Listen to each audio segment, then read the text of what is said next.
Hey everyone, welcome back to another video from A Man Talks FPL SC. Today we're going through the Game Week 11 Team Selection for Fantasy Premier League 2021-22, and I'll go through a quick review of how I went in Game Week 10 as well. Spoiler alert, it was another green arrow, so the team is on the back of 2 green arrows, so doing very well. And so as always, let me know in the comments below how you all went in Game Week 10, what are your burning questions, transfer thoughts for Game Week 11, and leave a like on the video if you did enjoy it, and please consider subscribing as well if you do enjoy the content. But let's get straight into it. So the team ended up with a bit of an unusual formation there. 5-2-3 is what we ended up playing due to some auto subs coming in. Obviously Tino Livramento, the absolute FPL GOAT at this point in time, doing very well with a clean sheet against Watford there with the 6 points. Yeah, Ben Foster, playing him, I made the last minute call to switch from Ramsdale to Foster, which obviously did not work out well.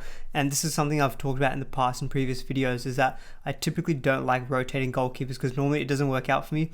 And I didn't listen to one of my own lessons really, because Watford are not as good of a defence as Arsenal. I did think that Arsenal would concede, and a bit of a bias in that I had Jamie Vardy in the team. So obviously if I wanted Vardy to do well and score, Ramsdale probably wasn't going to do well. So that was also another reason why I went to play Foster at the end of the day, and also potentially getting a lot of save points from Armstrong, although Adam Armstrong couldn't even hit the target. So Foster, he lost his clean sheet pretty early on, so only ended up on the 2 points, but Ramsdale had a fantastic performance and making lots of incredible saves, and Arsenal being very, very solid at the back after going 2-0 up. So I won't make that mistake again. Ramsdale will be probably my set and forget goalkeeper for the long term. He's proven to be a pretty good pickup on the wild card. Now, a lot of the points obviously came from defence. In terms of my actual transfers, so last week I spoke about wanting to bring in Ivan Toney, Phil Foden as 2 of my main targets. I didn't mention it in the video, and I probably should have, so apologies on that, but it was also Ben Chilwell. He obviously had come off the back of 3 double-digit games where he'd scored in every single game. And I would say part of the move was probably a little bit of FOMO. I was seeing on Twitter, a lot of people were going for Ben Chilwell, and I was thinking more and more about it. I was thinking, who would I probably prioritise? And I think Chilwell probably is the best Chelsea defender to go for because he looks the most nailed on, and we're seeing the Chelsea wing-backs play so high up on the pitch. So I actually ultimately went for Shane Duffy up to Ben Chilwell, also because Duffy, I wasn't sure how secure his place would be in the team with Lamptey coming back into the Brighton defence and Adam Webster looking closer and closer to a full return. So that was the reason that I did that move. Obviously very happy that he got the clean sheet and the 2 bonus points there, and obviously his partner in crime, Reece James, who I had on my wildcard.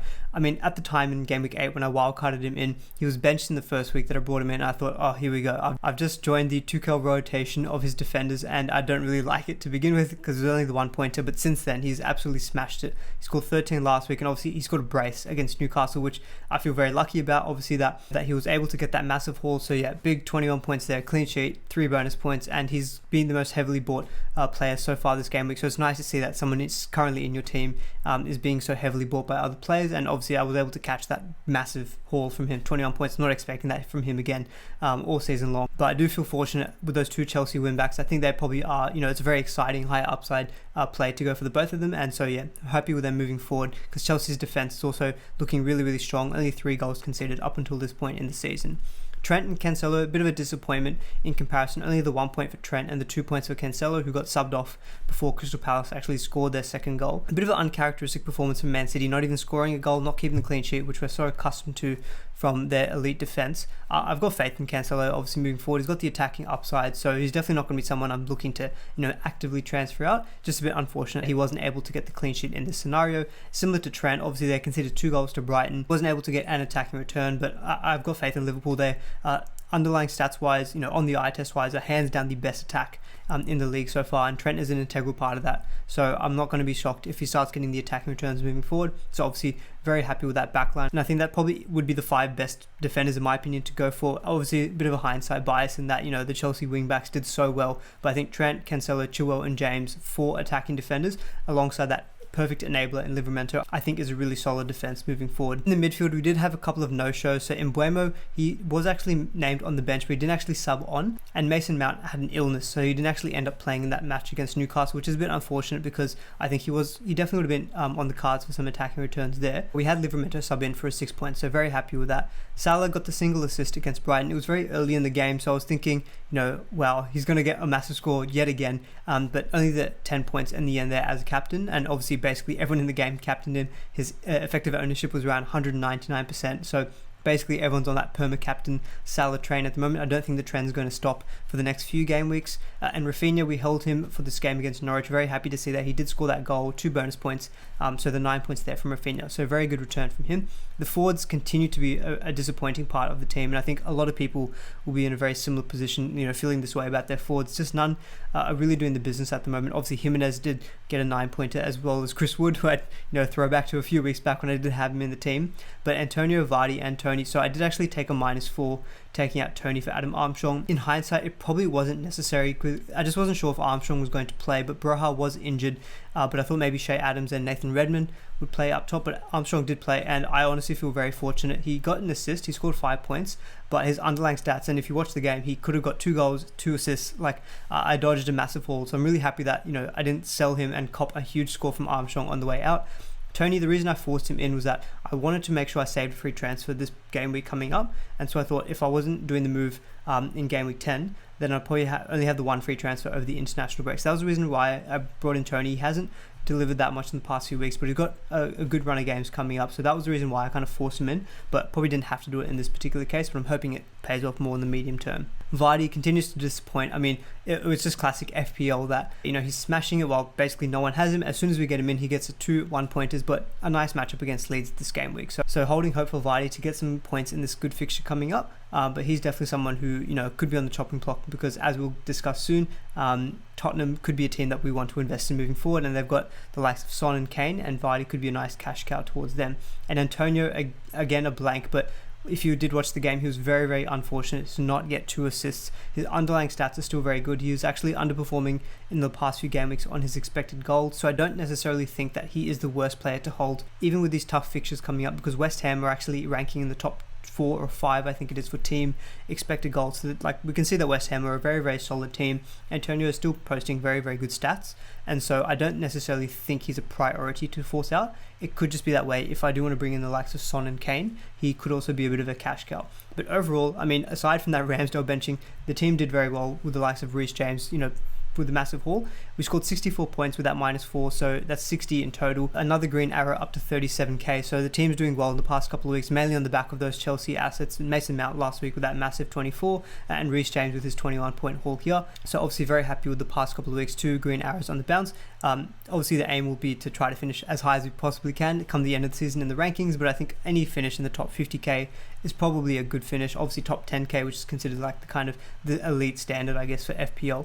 It would be nice to also finish there, but I'm not counting my chickens at all at this point. It's very, very early in the season, but just happy to see that the team is looking a little bit more like how I'd want it in moving forward, but definitely still some transfers we need to contemplate. So this is how the team's lining up for game week 11. As I mentioned, Ramsdale, I'm not making that mistake again. It's a better fixture, Watford at home. I think there's a very, very good chance of a clean sheet here for Arsenal. At the very least, a lot of save points for Ramsdale. A couple of tough matchups coming up, Liverpool away, Manchester United away, but we saw that, that match against Leicester, he has that shot stopping ability, and so yeah, I'm not going to play any more rotation. I think Ramsdale will be sitting there for quite a long time moving forward.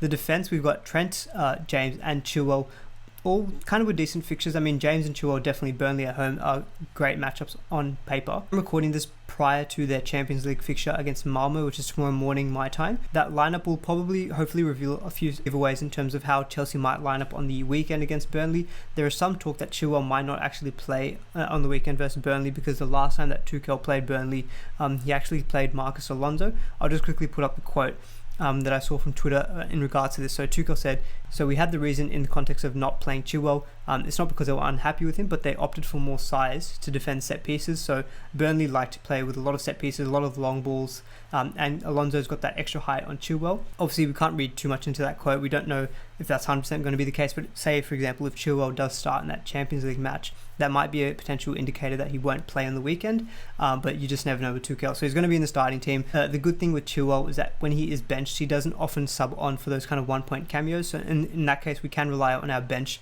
at the moment and we have got Cancelo and Livramento on the bench due to, I think, the other players in my team having slightly better fixtures. So if Chilwell isn't available to play on the weekend, we can get Cancelo or Livramento on for them. So no big issue there. Trent away to West Ham. It's not the easiest fixture on paper, but he's just one of those players that you just can't really bench because he's got that high attacking upside. West Ham, they have actually looked really solid in the past few game weeks, but I've got more faith in Liverpool's attack than, say, West Ham's defence. I don't actually expect a clean sheet here for Liverpool, hence also why Antonio is lining up for me in the forward line, but hopeful for some attacking returns from Trent.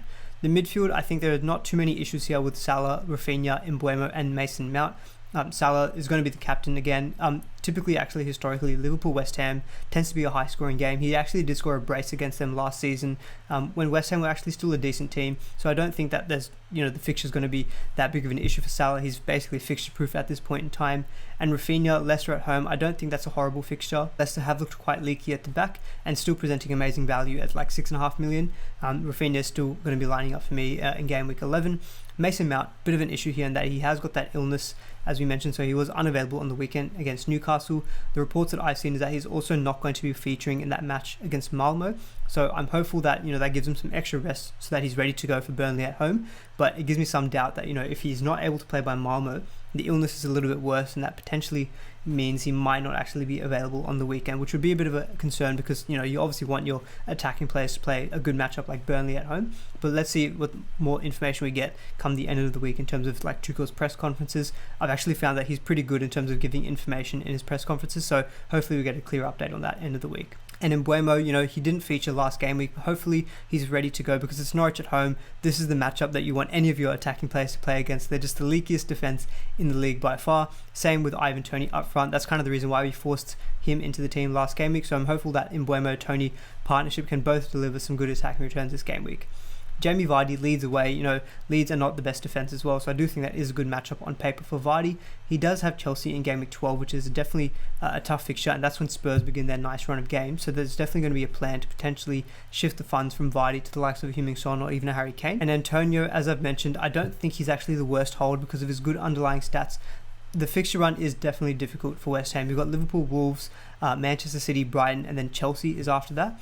Those are 5 tough fixtures, but I do think West Ham are good enough of a team, and I don't think there's enough good kind of forward options that you necessarily have to force out Antonio. So for the moment, I am keeping Antonio. I have mentioned in previous videos that the plan was to sell him, but I've kind of rethought that a little bit.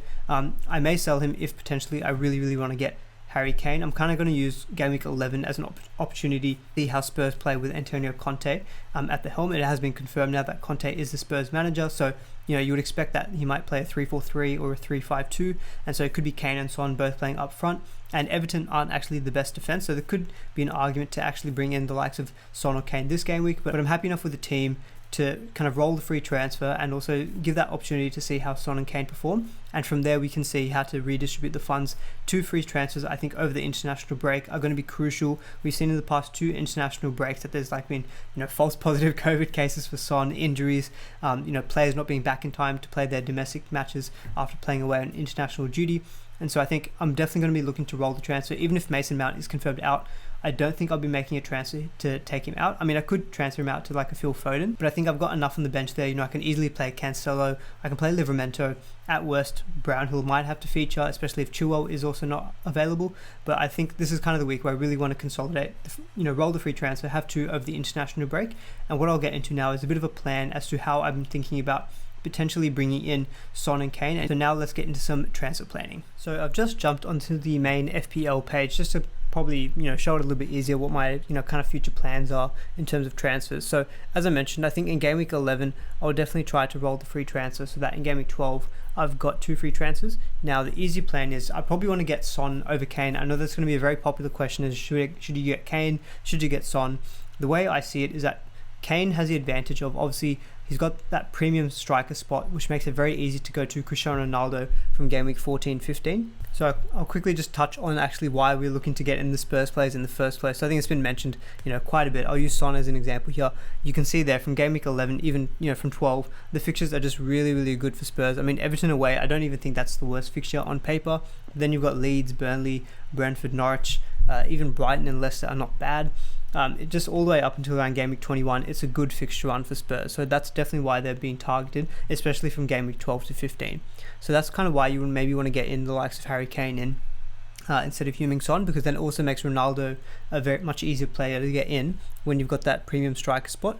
Now the reason why you want to get Ronaldo in, so I'll just quickly look at Greenwood's fixtures. So you can see there from game week 15, Crystal Palace at home, Norwich, Brentford, Brighton. I'm not even going to continue reading out, because up until game week 27, it's an insane run of fixtures for Manchester United. So that's why you kind of maybe want to favour going for Kane instead of Son, just so you've got that kind of full premium striker spot.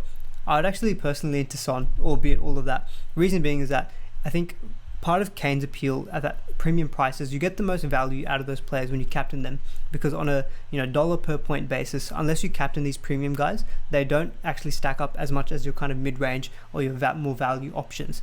So for that reason, if we know that Mo Salah has been killing it so far, and you're not looking to really kind of stray from him in terms of the captaincy, it doesn't really make as much sense to go for Kane when you can go for Son, whose underlying stats are very, very similar, and he's 2 million cheaper. And the benefit I like with Son is that you can see, I'll quickly go to Son and just look at his player profile and what he's done so far this season. So we know that Spurs have not been the best so far already, but they've now got Conte and they're looking to be probably a better team overall with those nice fixtures coming up. If you see that, the benefit I like out of Son is that he sometimes just needs to get one goal, and he always typically seems to get a double-digit return. I definitely noticed this at the beginning of the season when I did have him, because he's very good on the bonus point system. So you can see Man City, he just got the one goal, and then obviously midfielders get that extra point for getting a goal and that extra point for getting a clean sheet.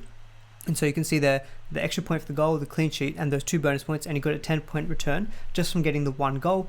Similar thing happened in Watford, where he got clean sheet, 2 bonus points and a goal. And you can see that in game week 7 against Aston Villa, he got the 2 assists. Obviously that's 2 attack returns, got 2 bonus points again, the 10 points. But you can see there, even just like in game week 8, he only got the 1 goal and got a 9-pointer.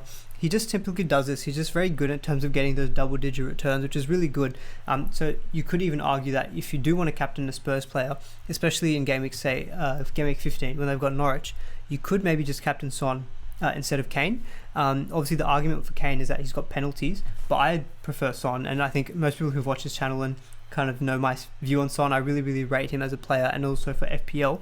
A lot of that is down to his ability to get bonus points pretty easily, very easily get those double-digit returns. So enough of the talking, let's see how I'd actually look to get him in game week 12. So if I had the 2 free transfers, Mount has Leicester in this game week, so he would definitely go, and it would just be a case of shifting the funds around from Vardy up into midfield. So I'd bring in Son there, and I've got 9.6 mil in the bank, so there's quite a bit of money to play around with.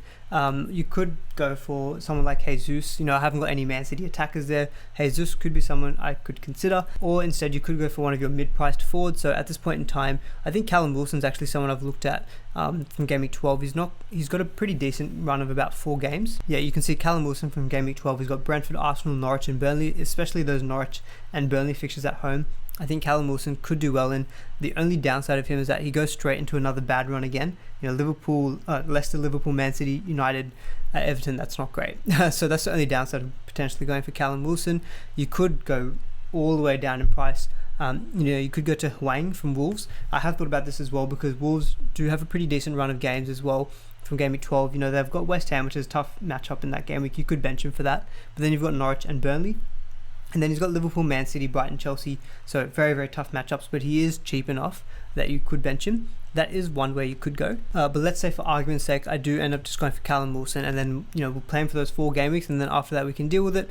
I could do that. I'd have 2.3 mil in the bank, and if I do forego Kane, what I have thought about doing is that would be game week 12. Game week 13, I would roll the free transfer again, hopefully, and then in game week 14, I would have 2 free transfers. And game week 14, I think I definitely would probably want to get a Man City attacker, because I'll just look at Cancelo's fixtures here. So you can see from game week 14, Man City go on a very, very nice run of games when they start at Aston Villa, Watford, Wolves, Leeds, Newcastle, Leicester after that. I think that's potentially a good time to get on someone like Phil Foden. He's been doing pretty well so far. I haven't got him in up until this point, but I could use that Vardy money to upgrade Foden. And I have potentially thought about taking out Rafinha at that point in time, so bearing with me. This would be in game week 14 at this point in time. So game week 14, he does have Crystal Palace at home, which is not a bad fixture, but Crystal Palace have actually proven to be a pretty solid defence, as have Brentford. And then from game week 16, I probably wouldn't want to have Rafinha in the team. You can see Chelsea, Man City, Arsenal, Liverpool. I think I'd probably look to move off Rafinha at that point in time. Obviously, that's not a priority move. I could potentially move off in Mbeumo in game week 14 as well. But the reason I probably wouldn't do that is that in game week 14, he still has some decent matchups coming up in terms of Tottenham, Leeds, Watford. So Mbeumo could stay, and so I could use that extra money to then upgrade to Phil Foden, and so just bring him in. There would be 0.6 mil in the bank, and I think just looking at that, it's a nice squad. In this scenario, I'm able to keep Antonio, which I think is really good because I'll probably just point it out here that yes, in the short term he does have tough fixtures, but just bearing in mind that I have already played my wild card, and I think there are some players I just need to be a bit more patient with and just hold them through for the short-term pain because I want that long-term gain. You can see from game week 16, especially from 18 onwards, West Ham do have some really nice fixtures, so I think Antonio could be worthwhile holding for that period of time, especially because I've got the value built up in him. I had him from the beginning when he was 7.5. He's now gone up to 8.2 million. So if I did sell him and I wanted to buy him back, I would have to pay an extra 0.3 or extra 0.4. Well, actually, yeah, I'd have to pay the extra 0.4 mil. So that's one potential reason why I might not go for Kane. If I did actually want to get Kane in, it does require like an extra hit. So at the moment, I could do it for an extra -4, but it does require a sacrifice of Antonio. So in this scenario, what I would do is I would still bring in Son as well. So I'll probably, this is in the scenario if I wanted to go for that Son and Kane double up. So Son would be in there, Vardy and Antonio out. So taking out Antonio and Vardy there, 17.4 mil on the bank, obviously would get in our boy Harry Kane. Let's see if he can do well in these easier fixtures and maybe get that new manager bounce. I do think he's still worthwhile investing in. He just hasn't shown anything up until this point in the season, but I do think we definitely should still be considering him moving forward. The only issue now is that I have to drop all the way down to a 5.3 million striker. There's really not that much to go there at that price point. I can't even afford like Hwang. One player I have thought about is Broha from Southampton. He's only 5 mil, and he was starting actually the past couple of games before he got injured, and it really depends, if I did want to bring in Kane, say in game week 12, it really, it requires Broha to be fit and firing, because I would actually play him, I think it's in game week 12, where he's got Norwich, and so that would be for an extra -4 in game week 12, taking out Vardy, Antonio and Mason Mount for Son, Kane and Broha. So that is one way I've thought about it, if that my extra -4 is, worthwhile to get in Kane. That's my kind of rough plan at the moment. The only issue with that is that it doesn't leave me with a lot of money in the bank, but it does have the benefit that it makes it easier to get to Ronaldo, because Kane is obviously that premium striker spot. So I'm going to leave it there. That's a lot of talking I've done, probably made the video go for too long, but that's my rough plan at the moment. Potentially, do I just go for Son, or do I go for Kane, or do I actually just go for both? At the moment, I'm probably leaning towards the option where I have just Son, as I do think it leaves the squad a little bit more balanced overall, and I do think that he can match Kane potentially in those easier matchups, and I do like the midfielder benefit, as I've mentioned. But if you enjoyed the video, really appreciate a thumbs up. Do please consider subscribing to the channel if you haven't already, and I'll see you all in the next video.